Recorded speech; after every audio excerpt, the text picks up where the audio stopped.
bonjour Tran, donc tu es une des créatrices de la marque Happy Onigiri. L'onigiri, c'est la boulette de riz et on a une feuille d'algue au milieu de la boulette de riz. En fait, l'onigiri, c'est ça. Je fais des vêtements pour les sweet Lolita et gothic Lolita. Ça veut dire que les sweet, c'est celles qui s'habillent un petit peu en rose, en couleur claire, plutôt pastel. Et un peu girly, tout ça. Kawaii. Et les gothic Lolita, c'est celles qui s'habillent en noir, très dark. Voilà. Mais... Alors, explication en image, je t'en prie, montre-nous tout ça. Alors, ça, c'est tout ce qui est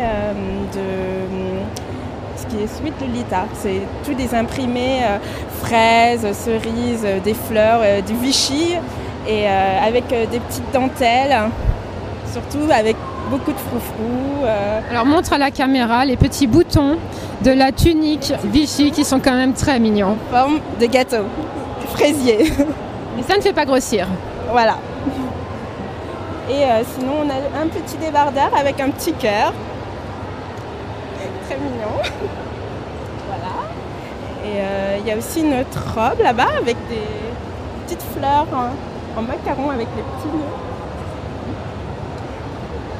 Et donc ensuite la partie un petit peu gothique. Un petit peu gothique. Alors sur cette jupe, j'ai rajouté une finition rose au bout pour avoir une petite note colorée. Mais sinon, pour le gothique, c'est plus dark, c'est très noir ou blanc, ou noir, tout noir, avec des lassages et petits nœuds aussi sur les côtés de la jupe et des petites dentelles, beaucoup de dentelles. C'est noir, mais c'est pas vraiment austère. Ça reste féminin, rigolo et tout ça, quoi.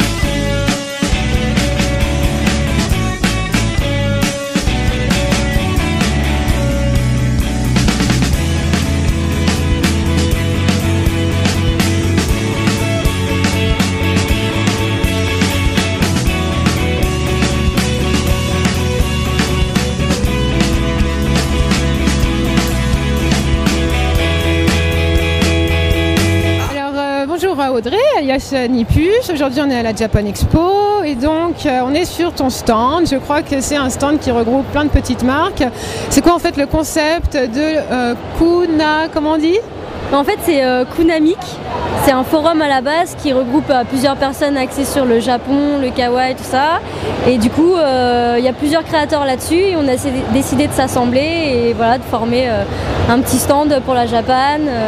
On était là l'année dernière, on était là à Manga Expo aussi. Et... Tu as un panda démoniaque derrière toi. C'est un ours. Désolée, monsieur l'ours. Est-ce que tu peux nous parler donc de ta marque, à toi en particulier ? Donc moi c'est nipus.com ou sinon nipuscanalblog.com. Et en fait, voilà, à la base c'est plein d'accessoires faits en pâte Fimo. Donc c'est de la pâte à modeler qui se cuit au four en fait. Et après on retrouve plein de trucs de base japonisants, des pandas, des sucreries, des glaces, des nuages, plein de petits bonhommes avec des yeux. Et donc après, différents accessoires, genre des bracelets, colliers, accessoires pour cheveux. Comme ceux que tu as sur toi et qui sont magnifiques. Donc de la Fimo, et après on peut mélanger avec des breloques, faire des mix, et voilà quoi. C'est bien pour l'été, c'est vachement estival et c'est très très mignon. Et dans l'hiver, ça donne un peu de couleur. Exactement, parfait. Donc on peut trouver tes créations sur internet ? Voilà, il y a nipus.com, la petite carte de visite, et il y a aussi le blog qui est beaucoup plus à jour que le site d'ailleurs, nipus.canalblog.com. Voilà. Est-ce que tu as un bijou fétiche à nous présenter, ton petit préféré, ton petit doudou à toi ? Les basiques en fait, que je fais tout le temps et que je pense que j'ai fait en premier, on va dire, c'est le panda et le nuage. Voilà, c'est les premiers que j'ai fait en fait, c'est ceux-là. Est-ce qu'ils ont un nom particulier? Ben non. Bah, je les appelle Pandi Panda et Nuageux, mais c'est pas vraiment des noms. C'est juste, voilà, je sais pas. Mais... Ok, merci beaucoup. Merci bien. Merci.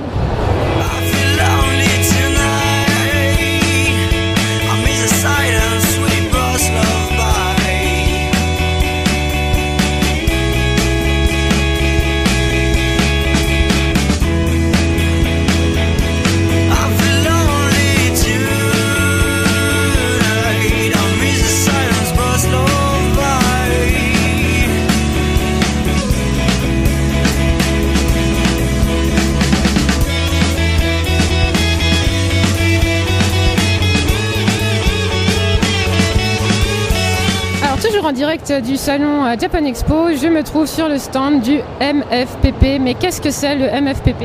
Le mouvement français des plieurs de papier.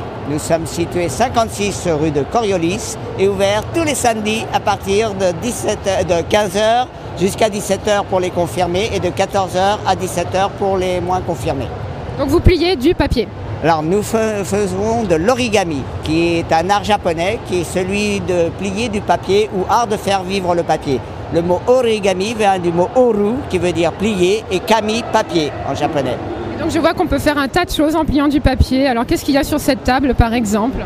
Alors sur cette table, il y a différents modèles, qui sont des modèles simples ou modèles complexes.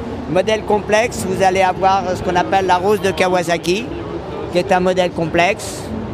Vous allez avoir le Yoda ici qui est fait par maître Fumigaki Kawata qui l'a créé et nous l'avons plié à partir d'un diagramme. Alors moi si je veux faire un Yoda en papier, parce que c'est celui-là qui m'intéresse en particulier, combien de temps ça va me prendre? Alors pour l'enseigner pour une personne qui n'a jamais fait de pliage, il faut au moins 2 heures de travail pour l'enseigner à une personne qui n'a jamais plié.